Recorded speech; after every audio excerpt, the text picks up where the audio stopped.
ओम शांति। तो आज एक बहुत अच्छा विषय पर चर्चा करेंगे। 100 पुरुषार्थ 100 उन्नति का आधार और भविष्य में ऊंच पद प्राप्त करने का आधार क्या है। स्वराज्य अधिकारी स्थिति। सो संगम युग में जिन्होंने इंद्रियों जीत बना, कर्मेंद्रिय जीत बना, वो स्वयं की उन्नति कर सकता है और भविष्य में पद ऊंचा प्राप्त कर सकता है। तो पिलाने वालों को किसको किसको राजा बनना है, वो हाथ खड़ा करो।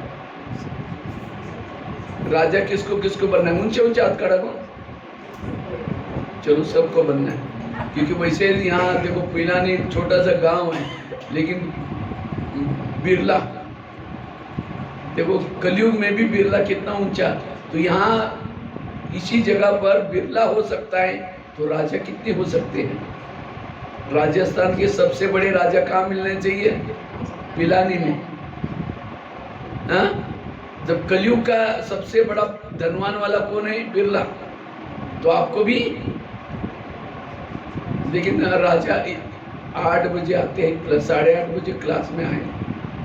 संगम युग में राजा नहीं बनो, संगम युग में अच्छी तरह पुरुषार्थ करो। सभी तरफ तो मुरली चलते 7 बजे, मैं तो 7 बजे से इंतजार कर, मैंने कहा अभी तो आए नहीं। तो हमने कहा अभी तो पिलाने वाले राजा बने। 8 बजे जो मुरली सुनता है वो राजा बन गया। तो सत्युग की राजे कहाँ मिलेगी। इसलिए आज हम इसके ऊपर चर्चा करेंगे। भविष्य की ऊंच पद का आधार, राजाई प्राप्त करने का आधार है इंद्रियों पर जीत प्राप्त करना। तो हाथ खड़ा किया था, हम राजा बनने वाले हैं। तो क्या सभी ने इंद्रियों पर जीत प्राप्त की है? मन को कहा, ये मन तुम आधा घंटा परमधाम में जाना। मन कहीं मार्केट में चला जाता, मन नहीं मानता। जब मन नहीं मानता तो आप राजा कैसे बने। कई कहते कर रहे, कब तक करेंगे, कलयुग तो अब खत्म होने वाला है, संग में पूरा हो जाएगा, बाद में तो पुरुषार्थ थोड़ी करेंगे। इसलिए हमें और कोई बातों में जाने के बजाय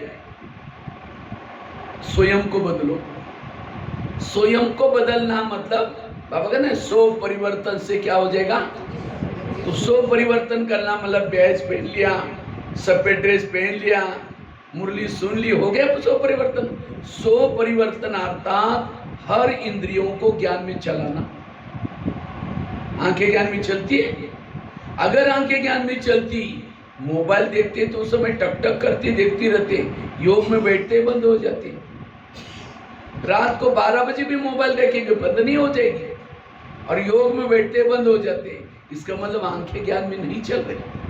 अगर कान ज्ञान में चलता, पर चिंतन की बातें क्यों सुनता। इसका मतलब कान ज्ञान में नहीं चल रहे।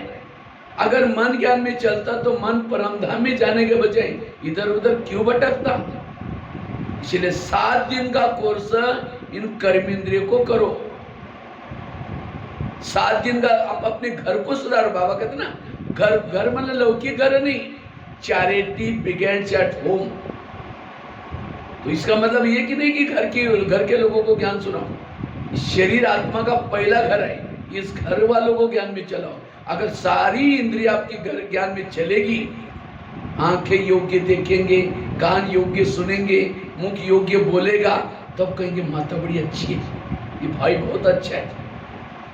ये है देवता बनने का पहला पुरुषार्थ। ब्रह्मा बाबा ने नारायण बना। बाबा ने क्या किया, बाबा ने रोज अपने इंद्रियों का दरबार लगाया। रोज इंद्रियों का दरबार लगा करके बाबा की एक डायरी मिली थी, और बाबा उस डायरी में रोज अपने इंद्रियों का दरबार लिखते थे। एक एक कर्मेंद्रिय से बात करते थे। अगर कोई कर्मेंद्रिय ने मनमाजी की, बाबा उसको इस इंद्रियों को सजा देते थे। लेकिन आज हमारा ध्यान है इसके ऊपर। अंधेरी नगरी, चौपट राजा, टकेसर बाजी, टकेसर खाजा। इस नगरी का राजस्व है, इसके अंदर जोचे हो रहे हैं। बाबा ने कोई मुरली में ये नहीं कहा माउंट आबू में रहने वाले राजा बनेंगे, कोई मुरली में नहीं कहा। ये भी नहीं कहा कि जिन्होंने मम्मा बाबा को देखा है वही राजा बनेंगे। ये भी नहीं कहा कि जो बहुत साल से ज्ञान में चलते वो राजा बनेंगे। राजा बनने का बाबा ने फार्मूला बताया, जो संगम युग में स्वराज्य अधिकारी बनेंगे, जिन्होंने इंद्रियों पर जीत प्राप्त किया, वो क्या बनेंगे? राजा बनेंगे। इसलिए अभी भी थोड़ा सा समय रहा हुआ है। इस थोड़े समय में इंद्रियों पर शासन करने का पुरुषार्थ करो। अनुशासन, अनु मतलब आत्मा, शासन मतलब राज्य। जिस आत्मा का शासन बॉडी पर है, इंद्रियों पर है, वो भविष्य का राजा बन सकता है। इसलिए स्वराज्य अधिकारी स्थिति, जिसका इंद्रियों पर शासन है, उसके इर्द गिर्द में गुण और शक्ति है। आज कई कहते मुझे सहन ही नहीं होता। सहन करने का पुरुषार्थ नहीं है, पुरुषार्थ है इंद्रियों पर शासन करने का। आज कई कहते मेरा योग ही नहीं लगता। योग क्यों नहीं लगता? आंखों ने सारा दिन गलत देखा है, कानों ने गलत सुना हुआ है, मन ने गलत सोचा है। योग में बैठते तो जो सारा दिन गलत देखा है, सुना है, वही याद आता है। इसलिए अगर मुझे योग लगाना है, हर इंद्रियों को क्या करना है? श्रीमत प्रमाण चलाना है। जैसे प्रधानमंत्री दिल्ली में शांति में कब बैठेंगे? कब बैठेंगे? जब उसके पार्टी के सारे लोग अपनी ड्यूटी एक्यूरेट करेंगे। एक ने कोई गलत काम किया, हंगामा हो जाता है। इसी तरह आत्मा इस भ्रुकुटी में शांति में तब बैठते हैं जब हर इंद्रिया अपनी ड्यूटी एक्यूरेट करता है। अगर आंखों ने गलत देख लिया, योग में आत्मा भ्रुकुटी में नहीं बैठ सकती। अरे कैसे देखा, क्या हुआ? कान ने गलत सुना, आत्मा की नींद फिट गई। मुख ने गलत बोल दिया, आत्मा की नींद फिट गई। मन कहीं इधर उधर भटका, आत्मा की नींद फिट गई। जिसकी हर इंद्रिया अपनी ड्यूटी एक्यूरेट करते हैं, उसका योग लगता है। इसलिए ये है सो परिवर्तन। पानी के ऊपर से नौका जाएगी, पार कराएगी, नौका के अंदर पानी आएगा तो डुबा देगा। जो इंद्रियों को चलाता है वो पार हो जाता है, जिसको इंद्रिया चलाते वो डूब जाता है। इसलिए स्वराज्य अधिकारी बनना, अगर एक दिन भी आप अपनी इंद्रियों पर शासन करेंगे, एक जन्म का राजा बन जाएंगे। एक जन्म का राजा बनने के लिए एक दिन सारी इंद्रियों को अपने श्रीमत प्रमाण चलाते। आज हमें परमात्मा पढ़ा रहे हैं, सतयुग में हम जा रहे हैं। वो कब पता चलेगा? जब आपका इंद्रियों का कंट्रोल है। नहीं तो जैसे भक्ति मार्ग में क्या करते थे, मंदिर में गए, टाल बजाए, ये किया, लेकिन व्यवहार में कोई संस्कार में कौन कहेगा इनको भगवान मिला हो? इसलिए अपने इंद्रियों पर जीत प्राप्त करने का पुरुषार्थ करो, स्वराज्य अधिकारी बनो। स्वराज्य अधिकारी ही भविष्य का विश्व राज्य अधिकारी है। कृष्ण जब रथ में बैठता है तो पहले क्या करता है? घोड़ों को थपथा पाता, प्यार करता है। क्यों? अब घोड़े जाकर के दुर्योधन के सामने गिर जाएंगे, पराजय हो जाएंगे। इसी तरह हमें भी क्या करना है? रोज परम धाम से अमृत वेला करके जब आते हैं शरीर में, तो पहले क्या करो? नहाते धोते हैं ना, उसके बाद अमृत वेला के बाद तो नहाते धोते समय क्या करो? अपने घोड़ों से प्यार करो। हे मेरे आंखें, आज तुम ऐसी कोई चीजें ना देखना, मेरी पराजय हो जाए। हे कान, तुम ऐसी कोई चीजें ना सुनना तो मेरी पराजय हो जाए। हे मुख, तुमको ऐसी बातें ना बोलना तो मेरी पराजय हो जाए। सारे गीता का सार, सारे शास्त्रों का सार, हे अर्जुन, तुम अपने घोड़े के लगाम अपने हाथ में रखो। अर्थात हे मानव, तुम अपने इंद्रियों पर वश करो। इसलिए स्वराज्य अधिकारी स्थिति हमारी सारी समस्याओं की जड़ है, इंद्रियों की अधीनता। विघ्न चार प्रकार के होते हैं। एक है जिन लोगों के बीच में रहते हैं उन लोगों के तरफ से आने वाला विघ्न। जिन लोगों के बीच में रहते हैं वो आपको तंग करेंगे, परेशान करेंगे, आपके संकल्प विकल्प चलाएंगे, आपको आपकी चुगली कराएंगे, मान अपमान करेंगे। एक विघ्न, इसे व्यर्थ संकल्प चलते हैं। दूसरा विघ्न है प्रकृति के द्वारा आने वाला विघ्न, सर्दी बहुत बढ़ जाएगी, गर्मी बहुत बढ़ जाएगी, कोई बीमारी हो जाएगी, यह है प्रकृति का विघ्न। मच्छर काटेंगे, योग में बैठ नहीं सकेंगे, गर्मी है योग नहीं लगा सकेंगे। तीसरा विघ्न है, लोग हमको तंग नहीं कर रहे, मौसम भी बहुत अच्छा है, बीमारी भी नहीं है, कुछ नहीं, लेकिन हमारे पुराने संस्कार जागृत होते हैं। काम विकार का संस्कार जागृत होता है, कभी कभी क्रोध का संस्कार जागृत होता है, तब भी आपको विघ्न आएंगे, तो भी आपको योग नहीं लगेगा। और चौथा विघ्न है, लोग तंग नहीं कर रहे, प्रकृति भी का बीमार भी नहीं पड़ रहे, प्रकृति का बहुत अच्छा सहयोग है, गर्मी सर्दी भी नहीं है, संस्कार भी जागृत तो नहीं हो रहे, लेकिन कभी कभी इंद्रिय चंचलता जा रही, कभी कभी मन भटक रहा है, कभी कभी कान ने गलत कुछ सुन लिया वो धोखा दे रहे, मुख ने अपशब्द बोल दिया वो धोखा दे रहे। और सबसे खतरनाक विघ्न है इंद्रियों का विघ्न। पाकिस्तान के बॉर्डर पर सैनिक रहता है सिक्योरिटी करने के लिए, और वहां से आतंकवादी कोई आता है और उसको कहता है ये 1000 की नोटों की बोरा लो, लेकिन मुझे अंदर जाने दो। वो सोचेगा अरे 1000 की बोरा, 500 की बोरा, नोटों का बोरा, ये तो मैं कितनी भी सर्विस करूँगा नहीं मिलेगा। वो बोरा लेकर के वो उसको छोड़ देगा आतंकवादी को, वो आकर के कितने लोगों को मारेगा। इसीलिए वो सैनिक को नोट प्रेमी नहीं, देश प्रेमी बनने की जरूरत है। इसी तरह आज हमारी आत्मा की रक्षा करने वाला सैनिक कौन है? आत्मा की रक्षा करने वाला बॉर्डर पर खास कान, आंखें, मुख, ये आत्मा की रक्षा करने वाले हैं, लेकिन ये रक्षक ही भक्षक बने। माया किसी व्यक्ति की तरफ से नहीं आती, परिस्थिति की तरफ से नहीं आती, माया के गेट है कान, मुख, आंखें, मन, बुद्धि। जब सुरक्षा गार्ड आत्मा को धोखा दे रहे हैं, यही बहुत बड़ा विघ्न है। इसीलिए ब्रह्मा बाबा ने क्या पुरुषार्थ किया?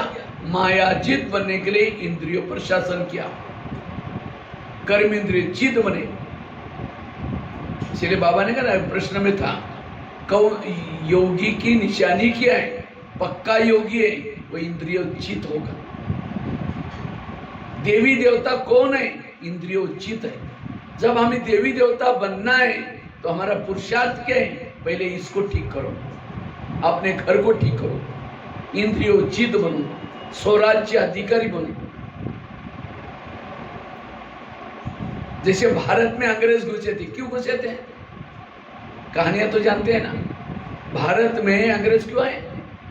भारत में नवाबों का शासन था, बंगाल का नवाब, बिहार का नवाब, सूरत का नवाब। अंग्रेज आए, नवाबा के साथ दोस्ती की और दिल्ली के ऊपर अटैक किया, और भारत क्या हो गया? गुलाम हो गया। इसी तरह इस शरीर में हमारा एक इंडिया है, और इस इंडिया की राजधानी क्या है? ब्रुकुटी में आत्मा राजा रहता है, लेकिन शरीर भी इंडिया में कई नवाब है। कौन से? कान, मुख, आंखें, मन, बुद्धि।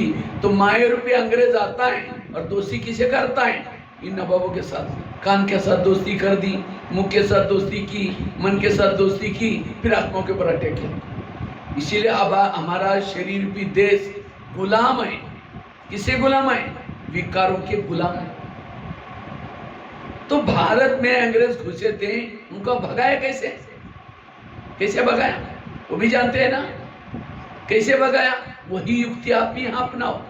अगर माया मेरे शरीर में घुसी है, उनको भगाना है, तो वहां क्या किया उन्होंने? भारतवासी ने जगह जगह पर सभा लगाई, जालियनवाला बाग, नमक का सत्याग्रह, दांडी यात्रा, अखबार निकाले। मुझे लगता है पहले भारत में अखबार नहीं चलते थे, लेकिन स्वतंत्र काल में क्या किया, कहाँ क्या अंग्रेज कर रहे हैं, किसको तंग कर रहे हैं, वो अखबार निकालना शुरू किया। अखबार के माध्यम से लोगों को जनता जागृत हो गई। त्योहार नहीं चलते थे पहले भारत में इतने ज्यादा, लेकिन गणपति का त्योहार चालू किया। लोकमान्य तिलक ने पूना में गणपति का त्योहार चालू किया, ताकि उसके बहाने लोग इकट्ठे हो जाएं। वो पेपर भी वहां से चालू किया था, एक केसरी पेपर। तो नारा लगाया वंदे मातरम। वंदे मातरम बोलने नहीं देते थे अंग्रेज लोग, उनको तो हिंदी आती नहीं थी। उनको लगता है ये क्या बोल रहे हैं, वंदे मातरम मतलब बांधो और मारो। तो इसी तरह जनता को जागृत किया। जब जनता ने नारा लगाया तो अंग्रेज लोग क्या क्या छोड़ के चले गए। इसी तरह आज मेरे भी शरीर रूपी देश में ये विकार रूपी अंग्रेज घुसे, तो मुझे भी क्या करना है, अपनी जनता को जागृत करना है।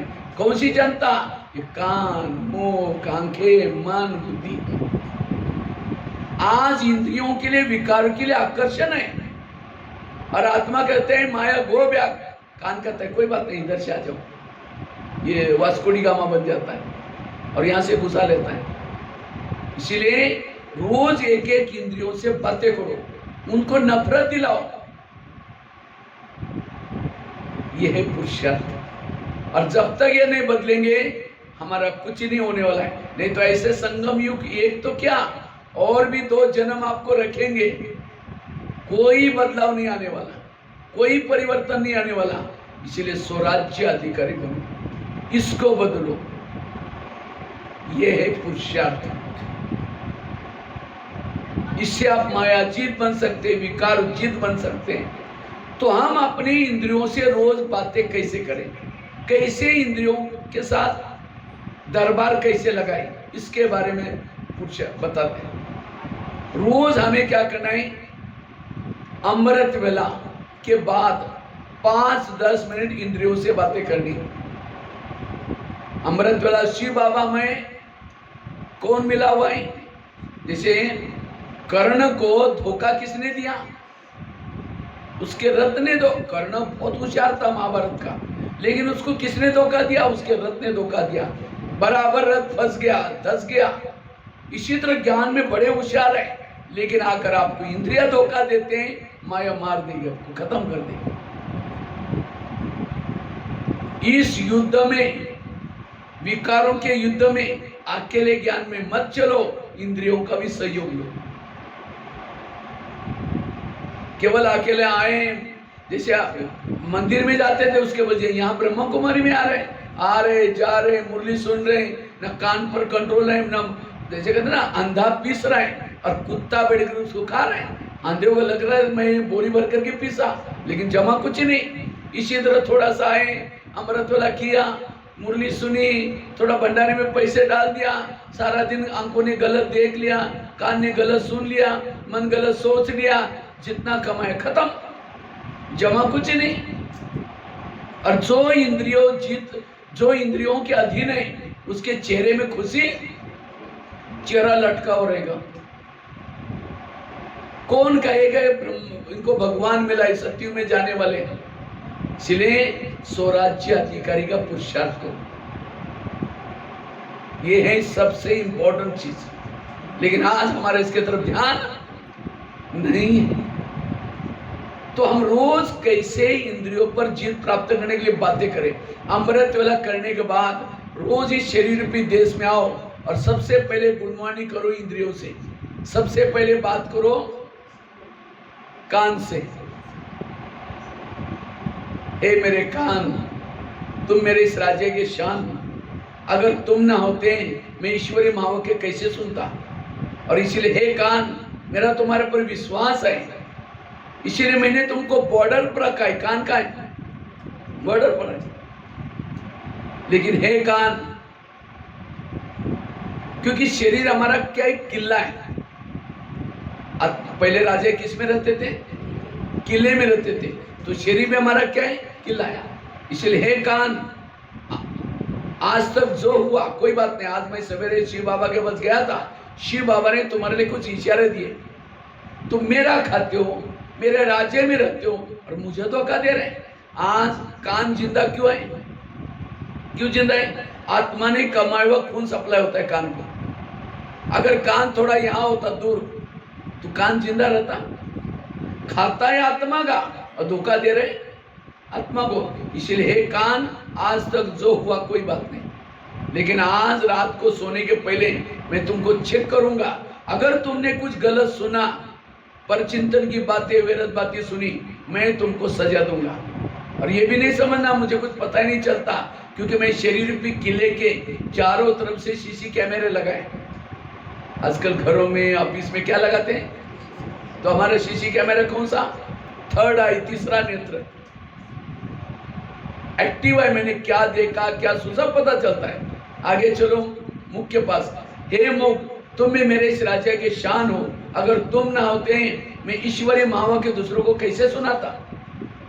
लेकिन तुम कभी कभी किसी का अपमान करते हो, निंदा करते हो, जिसके कारण मेरा आत्मा भाई मेरे से रूठ जाता है। तो मैंने तुमको अपमान करने के लिए रखा। अगर तुम किसी का अपमान करोगे मैं तुमको सजा दूंगा। आगे चलो आंखों के पास। हे आंखें, मुझे 84 जन्म में बहुत सारे आंखें मिली, लेकिन तुम्हारे जैसे भाग्यशाली आंखें कोई नहीं मिली, क्योंकि तुम्हारे द्वारा मैंने सत्यम शिवम सुंदरम को देखा है। देखा है ना बाबा को? एक बार नहीं 5-6 बार बाबा को देखा हुआ है। और ये कोई साधारण बात नहीं, भगवान को साकार में यहाँ देखना। आजकल भगत लोग साक्षात्कार करने के लिए तरस रहे। साक्षात देखना और साक्षात्कार अलग चीज है। युगों से तपस्या करे भगवान का साक्षात्कार हो जाए, लेकिन हमने उस परमात्मा को साक्षात देखा हुआ है। एक सेकंड नहीं 5 घंटा तक मुरली चलती थी मधुबन में। 5-5 घंटा 3-4 बार देखा है ना। किसने बाबा को देख के हाथ खड़ा था? मधुबन में बाबा मिलन कौन करके आया है? इसका भी लोग किया। तो बाबा मिलन करना एक कोई साधारण बात नहीं थी। अब वो सेक्शन आने वाला नहीं है, सीधी बात है। अभी भले आप वीडियो में सुन रहे हैं, वीडियो वाला अलग चीज है, लेकिन जहां बाबा आते थे तो आंखों से बातें करो। ये आंखें जिसको देखने के लिए दुनिया की आंखें तरस रहे, और तुम उस प्रभु को घंटों तक देखा हुआ है, सत्यम शिवम सुंदरम को देखा हुआ है। क्या प्रभु को देखे मैं तुम्हारा पेट नहीं भरा? तुम इस संसार की गंदी बातें, विरत बातें क्यों देखते हो? अगर देखेगा मैं तुमको सजा दूंगा। आगे चलो पांव के पास।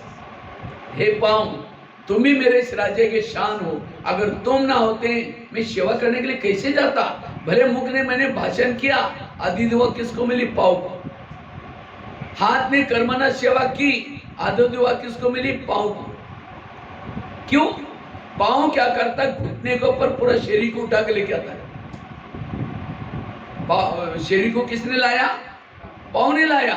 इसीलिए कोई भी व्यक्ति घर में आता है उसके चरण छूते हैं। चरण में कोई आत्मा नहीं है। क्यों छुआ?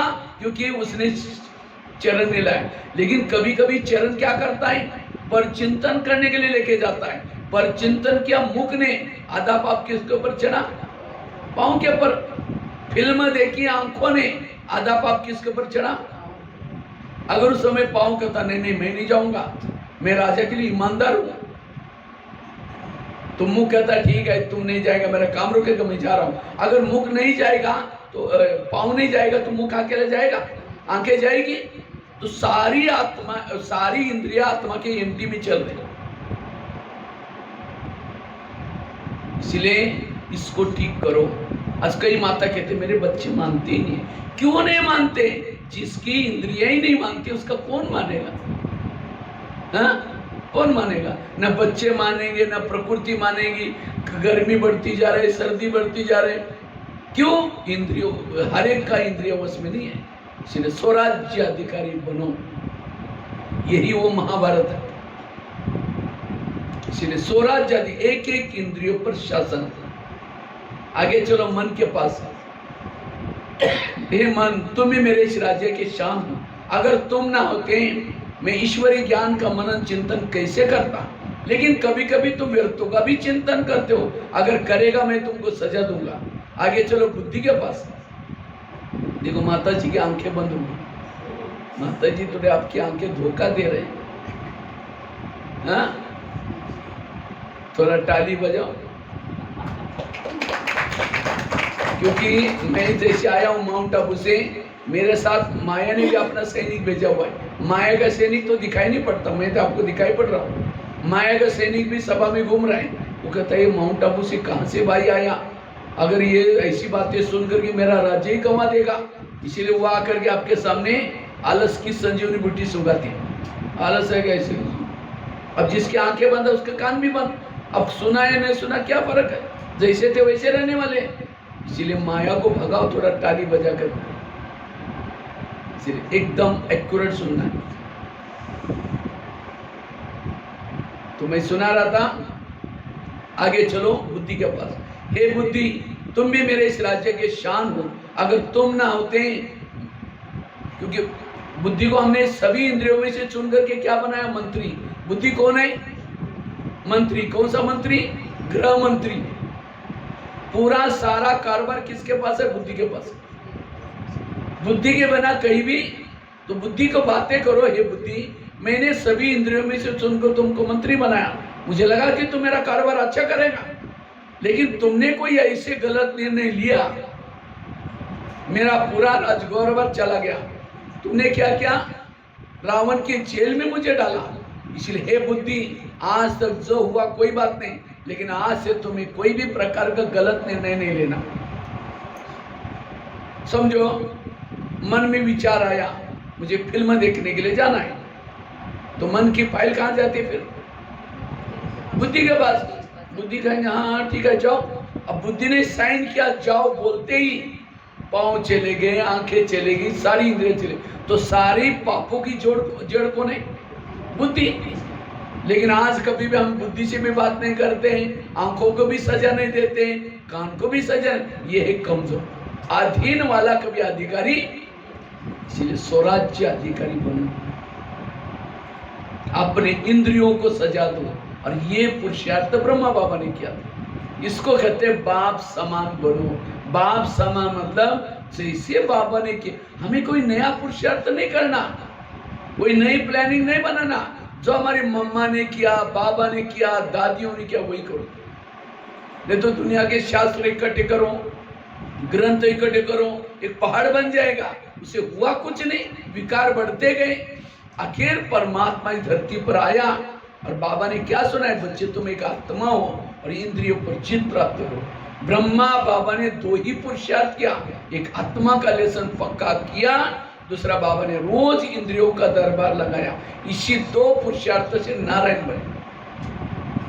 इसलिए हमें भी यही पुरुषार्थ करना है, स्वराज्य अधिकारी बनो। ये है ये समय किसी को देखने का नहीं है, कौन क्या कर रहा है, अपने आप को बदलो, स्वयं को बदलो, स्वराज्य अधिकारी बनो। ये हो गया सवेरे का दरबार। तो हाथ खड़ा किया, हम राजा बनने वाले हैं, तो ये सब कुछ करते। बताओ राजा कौन बनेगा, साहूकार कौन बनेगा, कौन क्या बनेगा, उसकी सिस्टम है। तो मैंने आपको एक आईना दिखाता हूं, आप खुद चेकना कि मैं क्या बनने वाले हूं। कोई ज्ञान में चलता है, धन से सेवा नहीं करता, ज्ञान दूसरों को नहीं सुनाता, इंद्रियों के भी अधीन है, लेकिन ज्ञान में चलती है, ऐसी आत्मा क्या बनती है? दास दासी। दास दासी वो बनते जो उदास रहते हैं। और उदास कौन होता है? जो इंद्रियों के अधीन है। जो इंद्रियों के अधीन है वो दास दासी बनते हैं। चलो कम से कम यहाँ ज्ञान में आने से फायदा तो हुआ, स्वर्ग में तो गए, लेकिन स्वर्ग में पद क्या प्राप्त किया? सतयुग में तो राजा का जब शादियां होती हैं तो क्या होते हैं? उनको दहेज में क्या मिलते हैं? दासियां मिलती हैं। और वो बाल बनाएंगे, श्रृंगार करेंगे। क्यों श्रृंगार किया? क्योंकि यहाँ किसी का श्रृंगार उसने, जो यहाँ श्रृंगार नहीं कराते वो वहां श्रृंगार करने वाली बनेगी। आज बाबा ने कितना कहा, माताओं को जाना चाहिए। मैं सुना सकती हूँ तो किसी को जाकर श्रृंगार करो, ज्ञान से श्रृंगार करो, तो वहां राजा बनेंगे। अब यहाँ कोई जाते ही नहीं, तो कैसे ये बनेंगे? समझो, कोई ज्ञान में चलता है, धन से सेवा करता है, ज्ञान दूसरों को सुनाता है, लेकिन इंद्रियों के अधीन है, तो क्या बनता है? साहूकार बनेगा। क्यों साहूकार बना? क्योंकि धन से सेवा की, ज्ञान दूसरों को सुनाया, इसीलिए क्या बना? साहूकार। और कोई ज्ञान में चलता है, ना धन से सेवा करता है, ना ज्ञान दूसरों को सुनाता है, लेकिन इतना गुप्त पुरुषार्थ किया, इंद्रियों पर शासन है, तो वो क्या बनेगा? क्या बनेगा? राजा। लेकिन कैसा राजा? कंगाल राजा। कैसा राजा? कंगाल राजा। क्यों? यहाँ संगम में धन से सेवा नहीं की, ज्ञान दूसरों को नहीं सुनाया, इसलिए राजा तो बना, नाम का राजा, काम का राजा नहीं है। उसके पास कुछ भी नहीं होगा, लेकिन नाम राजा का घूमता रहे। और कोई ज्ञान में चलता है, धन से सेवा करता है, ज्ञान भी दूसरों को सुनाता है, इंद्रियों पर भी शासन है, वो है संपन्न राजा। तो चेक करो आपकी गाड़ी कौन से ट्रैक पर चल रही है, आपने आपको चेक करो। मुकड़ा देख ले प्राणी, ये ज्ञान बिल्कुल स्पष्ट है। जो करेगा सो, तो मैं राजा बनने वाली हूं, दासी बनने वाली।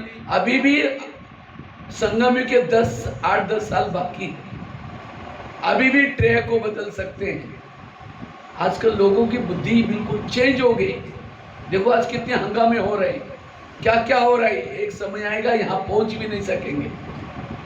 इसलिए अभी भी थोड़ा सा ध्यान करके अपने इंद्रियों पर शासन करने का पुरुषार्थ करो। तो ये हो गया सवेरे का दरबार। फिर रात को सोने के पहले दरबार लगा दो। कितना बजे? रात को सोने के पहले 10 बजे सोने से पहले दरबार लगा दो। और क्या करो? बातें करो इंद्रियों से। सबसे पहले बात करो कान से। हे कान, तुम्हारा सारा दिन का चार्ट कैसा रहा? तुम्हारा बहुत बहुत धन्यवाद। सवेरे 7 बजे तुमने मुरली सुनी थी, तुम्हारे द्वारा मैंने मुरली सुनी थी, आत्मा बोलती है। लेकिन 12-1 बजे को एक माता जी आई थी और किसी की व्यर्थ बातें सुना रही थी, मेरा पति ऐसा है, सास ऐसे, वो ऐसे, और तुमने बड़ा नजदीक जाकर सुना था। और क्या हुआ? और क्या हुआ? क्योंकि मैंने उस शीशी कैमरे में देखा हुआ है। तो बताओ, तुमको मैंने सुनने के लिए मना किया था, तो भी तुमने सुना, इसीलिए तुम्हारे लिए सजा। सजा मतलब कैंची लेकर के काट करके नहीं फिर। तो कौन सी सजा दो कान को? दोबारा मुरली सुनो, दोबारा क्या करो? मुरली सुनो। ये है राजा। शिक्षा भी दो, सावधानी भी दो, नहीं मानता सजा भी दो, लेकिन सजा अलौकिक। क्योंकि जिस कान में ज्ञान कमी है उसे तो परचिंतन सुनेंगे, ज्ञान भरपूर है तो कोई नहीं सुनेगा। आगे चलो मुख के पास। मुख तुम्हारा चार्ट कैसा रहा? समझो कान ने दरवाजा खोला, तो कम से कम तुमने तो चुप रहना चाहिए था। तुमने भी बोला हाँ वो माता जी ऐसी करते, मेरे पास भी कई बार किया है, मेरे साथ भी ऐसा किया है, पति ऐसा है, वो ऐसा है। इसीलिए तुम्हारे लिए सजा कौन सी? दूसरे दिन मौन, कल के दिन तुम्हारा मौन बंद रहेगा। एक दिन परसों अपने आप कल आएगा। ये है सजा। ऐसे हमें हर इंद्रियों को क्या करना है? चेक करना है। नहीं मानी तो सही। लेकिन कर्मेंद्रिया माया से क्यों मिलती है? प्रश्न ही आता है, कर्मेंद्रिय हमारा क्यों नहीं सुनती? हम मधुबन में दादी प्रकाश में नहीं रहती थी, अभी चल रहे नहीं महीना, दादी प्रकाश नहीं महीने का महीना चल रहा है। दादी ने शेरी छोड़ा था 25 अगस्त में 2006 में। तो दादी प्रकाश में जब भी कहीं दादी को जाना होता था, दादी क्या करती थी? सभी को अनाउंसमेंट करती थी, सभी जो भी शांतिवन वाले हैं, ज्ञान सरोवर वाले, मधुबन वाले हैं, सबको, पांडवन वाले सबको, मैं जाने वाले को कहीं एक आज शाम को मिल के जाऊँगी, क्लास करूँगी। तो जब क्लास में सबको बुलाती थी, सबकी महिमा करती थी। देखो ये किचन वाले कितना मेहनत करते हैं, ये सिक्योरिटी वाले कितना मेहनत करते हैं, ये आवास निवास वाले कितनी मेहनत करते हैं। सबकी महिमा करते, सबको टोली वगैरह खिला करके, प्यार करके, तुम लोग यज्ञ की ईंटें हो, तुम कितने अच्छे हो, बहुत स्नेह प्यार करके जाती थी। अब सभी को लगता था अरे दादी ने हमारी महिमा किया है, तो सभी दिल से सेवा करते थे। ये राजे की नीचे। अगर दादी कभी पूछती नहीं, हम इतना मेहनत कर रहे, प्यार ये कर रहे, तो भी पूछती नहीं, तो लगेगा हम तो मजदूर बन करके बैठे, कितना काम करते, तो मैं हमको कोई पूछने वाला नहीं था। नहीं, तो सेवा इतनी अच्छी नहीं होगी। इसी तरह आज हमारी कर्मेंद्रिया दिन रात हमें कितनी मेहनत करा रहे। आप सोए हैं, आपका दिल अंदर से काम कर रहा है 24 घंटा। अगर 10-15 मिनट के लिए झुटका मार दे, राम नाम सत्य है, यहां से उठा के लेके जाएंगे आपको। आज कान कितना मेहनत करता है, मुंह कितना मेहनत करता है, हाथ कितना मेहनत करते हैं, पांव आपको लेके जाता है सेवा करने के लिए। तो आज आपके जीने का, सफलता का आधार कौन है? आपकी इंद्रिया। अगर ये इंद्रिया ना होती, आप जिंदगी में कुछ नहीं कर सकते। लेकिन कभी हमने इंद्रियों को कभी थैंक यू प्यार से कभी प्यार किया है? ये कान तुम कितने अच्छे हो, धन्यवाद, ये दिल तुम कितना अच्छे हो। और इसीलिए इंद्रिया कहते हैं हम 24 घंटा लगे रहते हैं, लेकिन ये कभी हमको प्यार ही नहीं करते, और इसीलिए इंद्रिया माया के अधीन हुई। इसलिए हमें रोज कर्म इंद्रिय से प्यार करना है, उनसे बातें करनी, और रोज अगर कोई इंद्रिया नहीं सुनती शिक्षा दो, सजा दो, प्यार भी करो, तब इसके अंदर बदलाव आएगा। और जब इसमें बदलाव आएगा तब आप भविष्य के राजा बन सकते हैं। इसलिए दुनिया पर शासन वही कर सकता है जिसने इस दुनिया पर शासन किया। ये शरीर इस दुनिया का सैंपल है। दुनिया में 3 लोग आए, शरीर में भी 3 लोग आए, आत्मा लोग। दुनिया 5 तत्वों की बनी है, शरीर भी 5 तत्वों का बना हुआ है। दुनिया में 70% पानी है, शरीर में भी 70% पानी है। दुनिया में 950 करोड़ लोग रहते हैं, शरीर में भी 950 करोड़ सेल्स है। अगर इस दुनिया पर शासन करना है, पहले इसमें शासन करो। ये सारे सबसे, अगर आपको जीवन में निर्विघ्न बनाना है तो इस शरीर को निर्विघ्न बनाओ। आज इसमें तालमेल नहीं है तो उसमें भी तालमेल नहीं रहेगा। तो लेकिन राजाओं की कुछ निशानी है, राजाओं की 4 निशानी वो सुना करके मैं पूरा करता हूँ। सबसे पहले राजा की निशानी, राजा जिस शहर में रहता है सब उसका कहना मानते हैं। अगर एक भी कहना नहीं मानता राजा उसको फांसी देता है। तो जिस शरीर में हम रहते हैं हर इंद्रिया मेरा कहना माने, अगर नहीं मानती उसकी शिक्षा दो, सजा दो। दूसरी राजा की निशानी, राजा दानी होता है। राजा के घर से कोई खाली, तो आप लोगों ने हाथ खड़ा किया था हम राज्य बनने वाले हैं, तो आप लोग इतना दान करते हैं? करते दान? बस में यहाँ से समझो झुंझुनू जा रहे हैं, बाजू में कोई बैठा है, एक शब्द भी नहीं सुनाया, कंजूस है। बाजू में रोज माता कहते हैं घंटी बजा करके, देवी आओ मुझे दर्शन दो, देवी कभी एक शब्द भी बाबा का नहीं सुनाया, कंजूस है। जो दान नहीं करता वो राजा कभी नहीं बनता। कई कहते हैं भाई जी सुनते ही नहीं है। अच्छा नहीं सुनता, मनसा से तो दे सकते हैं, बाबा उस आत्मा का कल्याण करना, वो कितनी आपको पुकार रहे हैं, बाबा उसका कल्याण करना, इतना शब्द भी छोड़ दो। उसके लिए कोई पैसा है, उसके लिए कोई सुने सुने कोई लेना देना, केवल रहम चाहिए। कोई अंधा कहीं जा रहे खड्डे में गिरने के लिए, जिसको आंखें वो खुशी हो जाएगा, उसको तो रहम आएगा ना भाई इधर। इसी तरह संसार में सारे लोग अंधे, ज्ञान का नेत्र केवल बीके के पास है। रहम आना चाहिए हमें, मनसा से दो, वाचा से दो। जो दान करता, कहीं को क्या लगता है हम ब्रह्मा कुमारी में आए हमें सब मिलने वाला है, ये आपकी गलत फहमी है। अगर ब्रह्मा कुमारी में आकर के कुछ करेंगे नहीं, मिलेगा कुछ भी नहीं। एक कहानी शेयर करता हूं। एक राजा था, एक सेठ जी थे, बहुत बड़े सेठ जी थे। तो उसकी बहू थी, बेटा था, बहुत बड़ा शहर में बहुत बड़ा महल था। तो एक दिन सास ससुर बहू ये सारे लोग क्या किया था, महल के बाहर बैठे थे शाम के समय। इतने में एक सन्यासी आया और सन्यासी कहता है कि मुझे भिक्षा चाहिए। तो बहू क्या बोलते हैं, मैं बासी खाती और भूखी सोती, तुमको कहाँ से दूं? अब सास को तो बड़ा गुस्सा आया, ये क्या बोल रहे हैं, लेकिन सन्यासी था इसलिए कुछ बोला नहीं। दोबारा कहा कि सन्यासी ने मुझे भिक्षा चाहिए। कहते तुमने सुना नहीं, मैं खुद बासी खाती और भूखी सोती, तुमको कहाँ से दूं? सन्यासी चला गया। सास उठी, 2 थप्पड़ लगा दिया बहू को, तुमने तो मेरा नाम बदनाम किया, तब कब तुमको भूखा सिलाया, कब बासी खाती हूँ? कहते मैं रोज बासी खाती हूँ। आज मेरी शादी सेठ जी के घर में हुई है, ये मेरे पिछले जन्म के पुण्य का फल है। पिछले जन्म में कोई पुण्य किया था, मेरी शादी यहाँ हुई, तो इसलिए मैंने पिछले जन्म का खाती हूँ, बासी खाती हूँ। अच्छा ठीक है, भूखा कैसे सोती हूँ?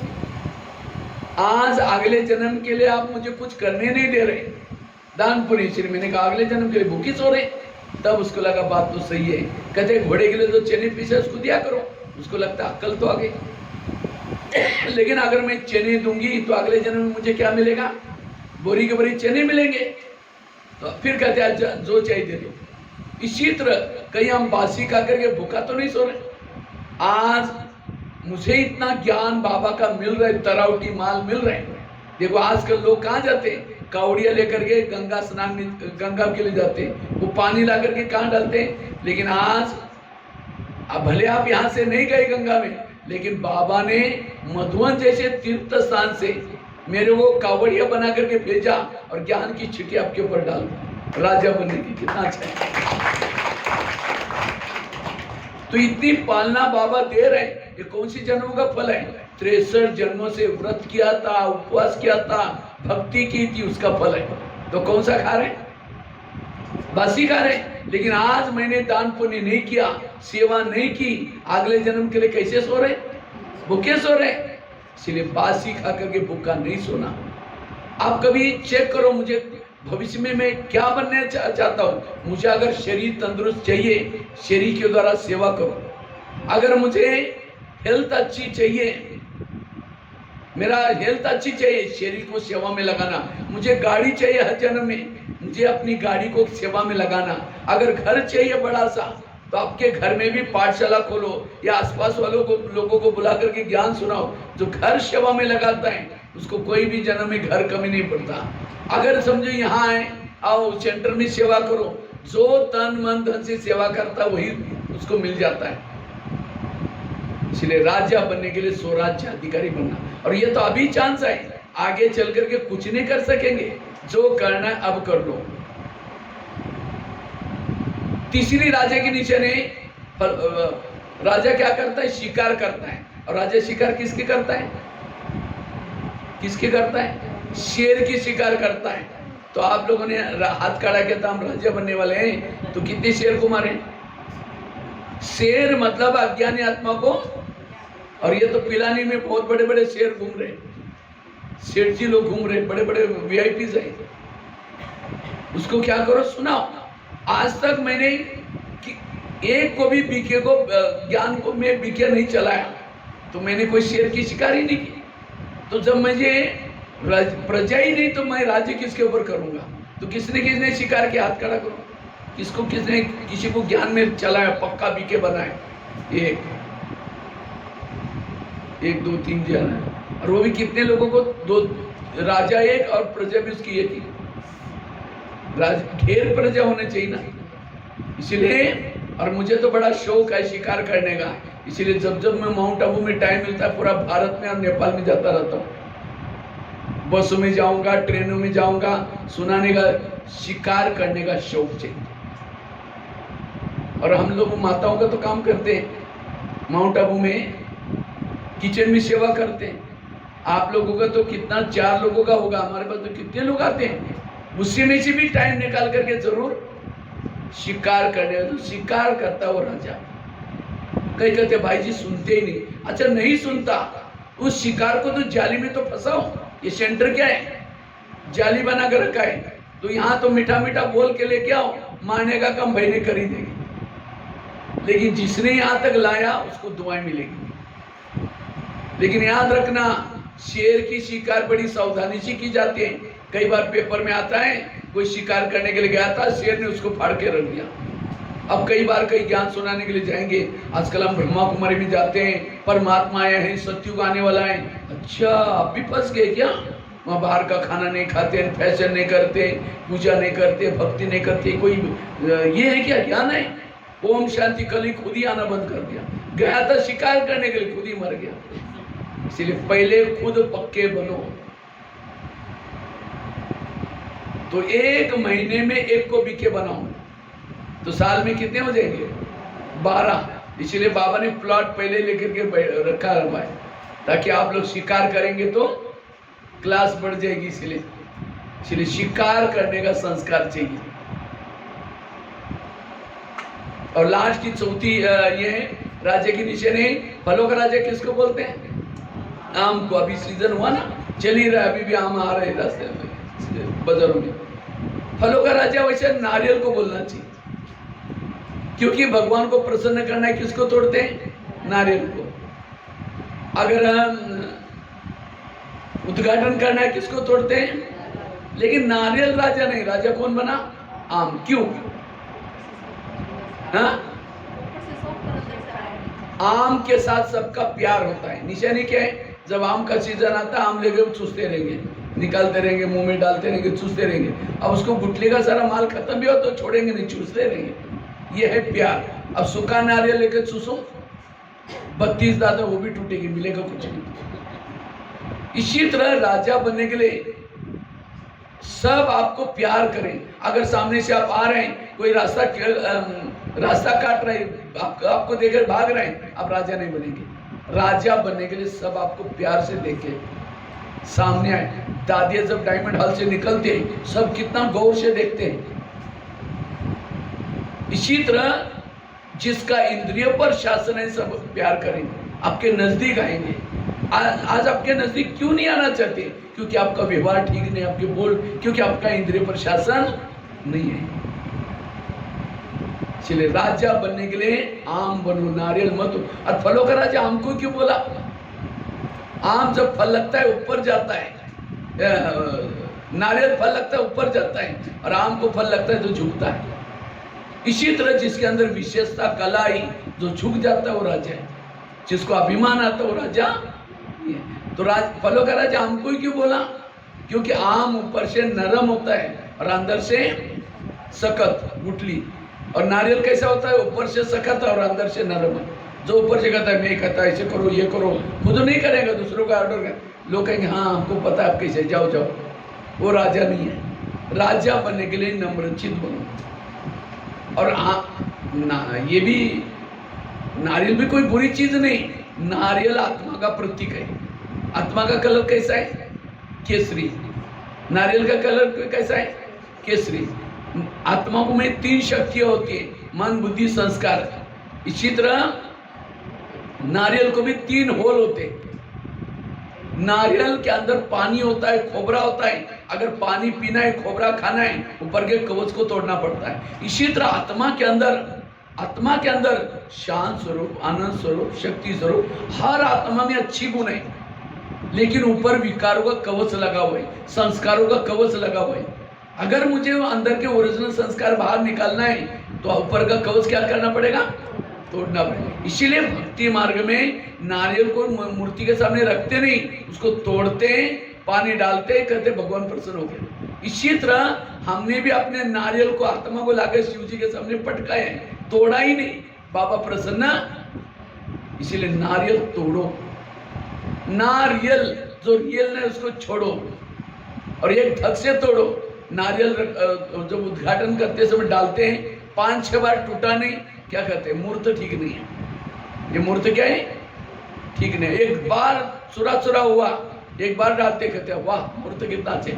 इसी तरह बहुत लंबा समय तक ज्ञान में चलते हैं, अभी भी आपका नारियल नहीं टूटा, इसका मतलब आपका पद ऊंचा नहीं। इसलिए इस 2026 में अपना नारियल क्या करो? तोड़ो। उसके लिए इंद्रियों जीत बनो, स्वराज्य अधिकारी बनो। तो क्या करेंगे? हर महीने में एक को बीके बनाएंगे, रोज दरबार लगाएंगे और रोज अपने इंद्रियों का चार्ट रखेंगे, स्वराज्य अधिकारी बनेंगे। तब आप क्या बनेंगे? राजा बनेंगे। यह है स्व परिवर्तन का आधार, भविष्य का उच्च पद का आधार इंद्रिय जीत बनना। ठीक है? ओम शांति।